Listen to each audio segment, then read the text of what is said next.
आइए आज हम औरंगजेब के बारे में पढ़ते हैं। आइए आज हम औरंगजेब के बारे में पढ़ते हैं कि औरंगजेब का शासन पीरियड कहाँ से कहाँ तक था। इसके पहले वाले वीडियो में हमने शाहजहाँ के बारे में पढ़ चुका है। तो शाहजहाँ के बाद शाहजहाँ का औलाद हुए थे 4 ठो, उसमें सबसे योग्य था औरंगजेब। और औरंगजेब ही क्या बना, अगला शासक औरंगजेब बना। तो औरंगजेब का शासन पीरियड है 1658 से लेकर 1707 ईस्वी तक। औरंगजेब की जन्म हुआ था 1618 ईस्वी में। 1618 ईस्वी में हुआ था। इसका जन्म मुमताज महल के गर्भ से हुआ था और यह अपना सबसे ज़्यादा समय अपनी दादी नूरजहाँ के पास ही बिताता था। और उसके बाद से औरंगजेब के पिता का तो नाम था शाहजहाँ था। और इसके बाद से जब यह बड़ा हुआ था औरंगजेब, तब इसका विवाह हुआ था फारस की रानी थी जिनका नाम था दिलरास बानो बेगम। दिलरास बानो बेगम से क्या हुआ था, औरंगजेब का शादी हुआ था। उन्हीं को यह क्या कहता था, रबिया बीबी कहकर बुलाता था औरंगजेब अपनी पत्नी को, जिनका नाम था दिलरास बानो बेगम। यह क्या हुआ था कि औरंगजेब का हुआ था कि अपना राज्याभिषेक 2 बार कराया था।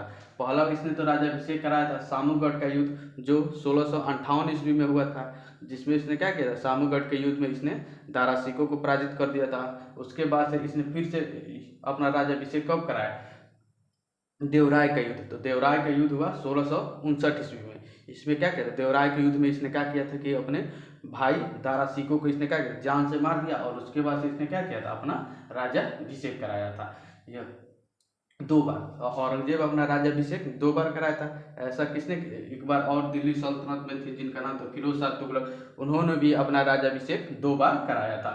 उसके बाद से इसने क्या किया था कि यह बहुत ही कट्टर व्यक्ति था और बहुत ही रूढ़िवादी व्यक्ति था। यह अपने अपने धर्म के अलावा किसी दूसरे धर्म को कुछ नहीं पूछता था। यह सबको चाहता था कि यह सभी लोग मेरे ही धर्म मुस्लिम धर्म को अपना लें। ये बोलता था, यह इतना इस्लामिक नियम को बहुत कठोरता से पालन करता था और यह बहुत ही कट्टरवादी व्यक्ति था। यह क्या किया कि इसने बोल दिया, आदेश दे दिया कि जो भी मुगल काल में हिंदू मंदिर बने उनको सभी मंदिरों को तोड़ दिया जाए। यह अपना आदेश दे दिया था। उसी में क्या हुआ था कि इसने केशव नारायण मंदिर था, एक जाटों ने बनवाया था, जिसको बनवाए थे वीर सिंह बुंदेला। ये क्या करेगा कि केशव नारायण मंदिर को क्या करेगा, तोड़वा देगा औरंगजेब। जैसे ही केशव नारायण मंदिर को औरंगजेब तोड़वाएगा, जिसकी वजह से क्या होगा कि औरंगजेब और जाटों के विरुद्ध क्या हो जाएगा, संघर्ष चालू हो जाएगा। दोनों एक दूसरे से अब युद्ध करने लगेंगे। उसके बाद से क्या हुआ कि जाटों का नेतृत्व करने लगे जिनका नाम था गोकुला क्या करेंगे कि गोकुला लगेंगे जाटों का विरोध, जाटों का नेतृत्व करने लगेगा और औरंगजेब से उनका युद्ध होते लगेगा। लेकिन क्या करेगा कि 1660 ईस्वी में होगा तिलपत का युद्ध। तिलपत के युद्ध में ये क्या करेगा कि औरंगजेब क्या करेगा कि गोकुला को मरवा देगा और गोकुला के बाद से जाटों का नेतृत्व करेगा जिसका नाम होगा राजा राम। वो क्या करेगा कि राजा राम बहुत ही वो भी योग्य व्यक्ति था। राजा राम जाटों में वो क्या करेगा कि अकबर का जो मकबरा है सिकंदराबाद में, उसको क्या करेगा कि उसको लूट लेगा। उसके बाद से उसके अकबर के मकबरा में क्या करेगा कि आग लगा देगा। अब जैसे ही आग लगाएगा औरंगजेब और भी आग बबूला हो जाएगा। कि कहेगा कि मेरे इस्लामिक धर्म के अनुसार वो क्या करेगा कि इस मुस्लिमों को क्या कर दफनाया जाता है ना, तो वो क्या करेगा कि उसमें आगरा का जो सिकंदराबाद में अकबर का मकबरा था उसको लूट लेगा। उसके क्या करेगा, उसको जला देगा, कहेगा कि तुम। और उसके बाद से इसने राजा राम और क्या करेगा, औरंगजेब के बीच और विवाद बढ़ जाएगा। और राजा राम क्या कर, राजा राम की हत्या फिर से करा देगा औरंगजेब जब राजा राम की हत्या करा देगा, उसके बाद से औरंगजेब जाटों का नेतृत्व कौन करेंगे, चूड़ामन करेंगे। और चूड़ामन को भी क्या करेगा कि औरंगजेब हत्या करा देगा। उसके बाद से जाटों के विद्रोह को अपने स्वतः ही समाप्त हो जाएगा। उसके बाद से इसने क्या किया था कि अब यह पूरा कर लिया था। अब यह क्या किया कि पूर्वी भारत को जीतने के लिए इसने अभियान चलाया, पूर्वी भारत। अब जैसे कि इसने क्या किया था कि कूच बिहार असम और आराकान को जीतने के लिए इसने भेज दिया मीर जुमला को। वो क्या किया कि मीर जुमला गया कूच बिहार असम और आराकान जैसे म्यांमार को कहा जाता है, तो आराकान और म्यांमार को जीत लिया था उस समय इसने पूर्वी क्षेत्र में। यह पहला ऐसा शासक था जो पूर्व में अपना साम्राज्य को विकास किया था। उसके बाद से इसने क्या किया था कि इसने शाइस्ता खान को भेजकर इसने बंगाल जीत लिया। और उसके बाद से जो पुर्तगाली थे वो कब्जा किए थे सोन द्वीप पर। ये क्या करेगा, पुर्तगालियों को भी मार देगा और उस दंड देगा या मार देगा। उसके बाद से पुर्तगालियों से सोन द्वीप आज़ाद कराएगा। और उसके बाद से यह क्या करेगा कि चटगांव, आराकान के राजा से चटगांव बंदरगाह भी जीत लेगा।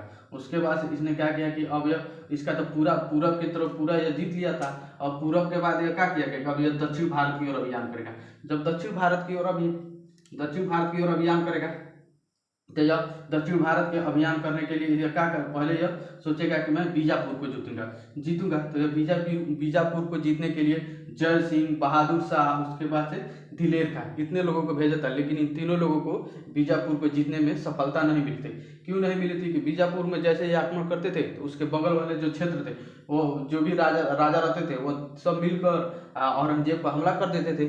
जिसके वजह से क्या होता, बीजापुर में और इनके तीनों जो सेनापति थे जय सिंह, बहादुर खान और दिलेर खान, ये क्या पराजित हो गए कहाँ, बीजापुर को। हाँ, उसके बाद से इसने क्या किया कि अब बीजापुर को स्वयं जीतने के लिए गया था औरंगजेब। अब जब यह बीजापुर को स्वयं जीतने के लिए गया था तो क्या करेगा कि यह जीत लेगा। जैसे कि अकबर क्या हुआ था, हल्दी घाटी के युद्ध में अकबर क्या फैल गया अफवाह कि अकबर आ गया युद्ध में, जिसके वजह से सिर्फ अफवाह फैलने की वजह से क्या हुआ था कि हल्दी घाटी का युद्ध अकबर जीत गया था। उसके बाद सेम टू सेम वही ऐसा ही यहाँ पर भी हुआ बीजापुर में। बीजापुर के बाद हुआ थी गोलकुंडा अभियान करने के लिए इसने क्या किया था कि मुअज्जम को भेजा था। लेकिन मुअज्जम भी उसमें सफल नहीं हुआ था। मुअज्जम के बाद इसने क्या किया था, स्वयं गया था जहांगीर कह रहे औरंगजेब क्या करेगा कि गोलकुंडा को भी जीत लेगा। उसके बाद से इसने क्या किया था कि इसने औरंगजेब का एक पुत्र था जिसका नाम था अकबर द्वितीय। वो क्या करेगा कि औरंगजेब के खिलाफ विद्रोह कर देगा, कह देगा कि मैं राजा बनूंगा। अब वो विद्रोह कर देगा औरंगजेब के खिलाफ। तो उसके बाद से इसने क्या हुआ कि इस और अकबर द्वितीय का साथ दे देंगे, शरण दे देंगे सिख धर्म के 9वें गुरु तेग बहादुर और उसके बाद से संभाजी। अब दोनों लोग साथ दे देंगे किसका, अकबर द्वितीय का। ये क्या करेगा कि जहांगीर औरंगजेब बहुत ही कट्टरवादी व्यक्ति था। ये क्या करेगा कि सिख धर्म के 9वें गुरु तेग बहादुर को यह बुलाएगा और उसके बाद कहेगा कि उनसे कहेगा कि तुम इस्लाम धर्म कबूल कर लो, नहीं तो तुम्हें फांसी दे दिया जाएगा। तो ये बोलिए तो सिख धर्म के बहुत बड़े गुरु थे 9वें, ये कहेंगे कि मैं इस्लाम धर्म नहीं कबूल करूंगा, मैं फांसी पे चढ़ दूंगा। तो ये क्या करेगा कि दिल्ली के चांदनी चौक में तेग बहादुर को क्या करेगा, फांसी दे देगा। जिसके वजह से इसका विद्रोह क्या हो जाएगा, सिखों से भी इसका विद्रोह शुरू चालू हो जाएगा। और उसके बाद से इसने क्या किया कि अकबर द्वितीय का साथ दिए थे शिवाजी के पुत्र संभाजी। अब ये क्या करेगा कि शिवाजी के पुत्र संभाजी को भी मार देगा।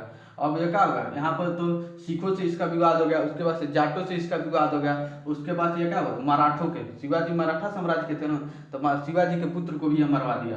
कौन, औरंगजेब। और उसके बाद इसने क्या किया कि अपने पुत्र जिसका नाम था अकबर द्वितीय जो विद्रोह किया था उसको तो क्या किया कि उसमें उसके अखिया में 2 छड़ घोप दिया राड गरम करके, उसको ऐसे मारा, अपने पुत्र को भी मार दिया कि आज के बाद से ऐसे कोई गलती न करे। इस तरह करके ये तीनों लोग को मार दिया। उसके बाद से इसने क्या किया था कि औरंगजेब का विवाद अब हो गया था मराठा के शिवाजी के साथ। तो इसका यह कि शिवाजी को मारने के लिए भेजा था पहले शाइस्ता खान को। तो शाइस्ता खान गए थे शिवाजी को मारने के लिए, तो कहे कि मैं आपसे मिलना चाहता हूँ। अब शिवाजी से गले मिले शाइस्ता खान और सोचा कि मैं गले मिलकर शिवाजी को मार दूंगा। तो वो क्या करेगा, शिवाजी को जैसे मारने की कोशिश करेगा शाइस्ता खान, तो शाइस्ता खान क्या करेगा, वो बड़का पहले नाखूना होता था, वही नाखूना पहने थे और शिवाजी क्या करेंगे, शाइस्ता खान को पीछे से उसका शरीर फाड़ देंगे, वहीं पर उसका क्या हो जाएगा, मर जाएगा शाइस्ता खान जो औरंगजेब का मामा था।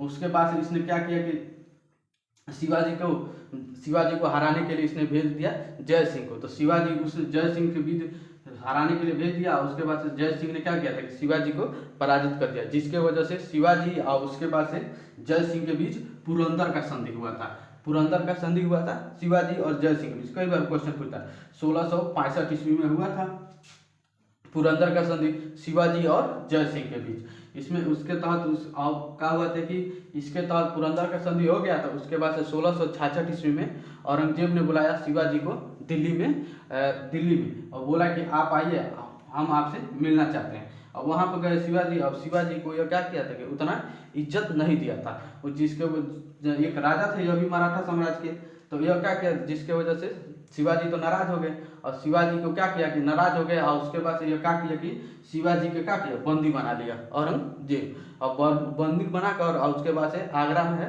रायपुरी महल, उसमें क्या किया डाल दिया शिवाजी को। लेकिन शिवाजी क्या किए थे वहाँ से वेशभूषा बदल कर और फल की टोकरी थी उसी में क्या किया, उसी में छुप कर वहाँ से भाग गए शिवाजी। अब जैसे शिवाजी वहाँ से भाग गए उसके बाद से इसने क्या किया कि सूरत को लूट लिया शिवाजी ने। जैसे शिवाजी ने सूरत को लूट लिया उसके बाद से इसने क्या किया था कि शिवाजी ने अपना राज्याभिषेक करा दिया 1678 ईस्वी में। अब 1678 ईस्वी में शिवाजी अपना जैसे ही राज्याभिषेक कराए, अब क्या किया कि औरंगजेब और भी आग बबूला हो गया। अब यह अब इसने क्या किया कि इसने हिंदुओं को क्या किया कि दोबारा जजिया कर लगा दिया। जजिया कर क्या होता है, एक गैर सुरक्षात्मक कर होता था ना, जो गैर मुसलमानों को देना होता था। और इसको जजिया कर को सबसे पहले लगाया था मोहम्मद बिन कासिम ने लगाया था। और उसके बाद से जजिया कर ब्राह्मणों पर लगाया था फिरोज शाह तुगलक ने। और उसके बाद से दोबारा इसको तो अकबर ने समाप्त कर दिया था, लेकिन दोबारा हिंदुओं पर जजिया कर किसने लगा दिया, या औरंगजेब ने लगाया था। ये कई बार क्वेश्चन पूछा हुआ। उसके बाद से इसने क्या किया था कि यहाँ पर ये हो गया। और उसके बाद से इसने क्या किया था कि इसने जो हिंदुओं को क्या हुआ था, हिंदू को जो भी दान में दी गई भूमि थी उसको क्या किया था, उसको खालसा भूमि में बदल दिया। खालसा मतलब होता है सरकारी भूमि में बदल दे दिया। अब ये इतना ज़्यादा कट्टरवादी था यार। अब ये हिंदू विरोधी कहिए था, हिंदू विरोधी भी था मान के चलिए। अब इसने क्या किया था कि अकबर के द्वारा जो चलाया गया था झरोखा दर्शन 1667 ईस्वी में, इसको क्या किया झरोखा दर्शन को बंद कर दिया। 1680 ईस्वी में इसने क्या किया तुलादान व्यवस्था को भी बंद कर दिया। तुलादान व्यवस्था में ऐसा होता था कि जैसे कि अपने वजन के बराबर वस्तु को दान में दिया जाता था, उसी को क्या कहता था तुलादान व्यवस्था कहा जाता था। उसके बाद से इसने क्या किया, इसने बोला कि ऐसे सोना और चांदी पर भी इसने प्रतिबंध लगा दिया था। और उसके बाद से इसने क्या किया था कि मुद्रा पर जो कलमा था उसको भी हटवा दिया। उसके बाद से इसने औरंगजेब ने क्या किया था कि यह संगीत तो यह सुनो इस्लाम धर्म में संगीत पर बैन होता है ना, तो इसने क्या किया कि संगीत पर भी प्रतिबंध लगा दिया और बोला कि इसने संगीत पर प्रतिबंध लगा दिया। और जबकि यह औरंगजेब ही क्या हुआ था बिगड़ा बजाने में बहुत ही निपुण था, तो ये अभी तो इसने संगीत को भी प्रतिबंध लगा दिया। उसके बाद इसने क्या किया था कि दार उल हर्ष को दार उल इस्लाम में बदलना चाहता था, ये बदल दिया था। दार उल हर्ष का मतलब होता था जो गैर मुसलमान थे उनको मुसलमान बनाना चाहता था, उसी को कहा गया है दार उल हर्ष को इसने क्या कर दिया दार उल इस्लाम में बदल दिया। उसके बाद से इसने एक और काम किया था कि इसने अपनी बीवी के लिए एक मकबरा बनाया था जो औरंगाबाद में, जिसे ताजमहल का घटिया नकल कहा जाता है। तो इसने क्या किया था अपने बीवी के लिए औरंगाबाद में इसने क्या किया था बीवी का मकबरा बनवाया था, जिसे क्या कहा जाता है द्वितीय ताजमहल या क्या कहा जाता है ताजमहल का घटिया नकल। कई बार यहाँ से क्वेश्चन पूछा है कि बीवी का मकबरा किसने बनवाया है, तो औरंगजेब ने बनवाया है। यह भी क्वेश्चन पूछा है कि ताजमहल का घटिया नकल कौन है, तो वही है बीवी का मकबरा। और इसने एक और काम किया था, इसने एक मोदसिब नाम का एक अधिकारी नियुक्त किया था कि जिसे वह धार्मिक मामलों की देखरेख करता था कि कौन लोग इस्लाम का पालन कर रहे हैं कि नहीं कर रहे हैं, उसको देखरेख करने के लिए इसने मोदसिब नामक एक अधिकारी नियुक्त किया था। उसके बाद से इससे औरंगजेब का मृत्यु हो गया 1707 ईस्वी में। औरंगजेब के शासनकाल में क्या हुआ था कि मुगल काल का बहुत तेजी से विकास हुआ था, लेकिन इतना ज़्यादा विकास हुआ था और उसके बाद से जैसे ही इसने क्या किया था कि औरंगजेब का मृत्यु हो गया, तो उसके बाद से इसके जो भी आएंगे आगे वाले शासक वह उतना योग्य शासक नहीं होंगे, उन्हें कहा जाएगा उत्तर मुगल काल। तो अगले वाले वीडियो में हमने उत्तर मुगल काल के बारे में पढ़ा जाएगा।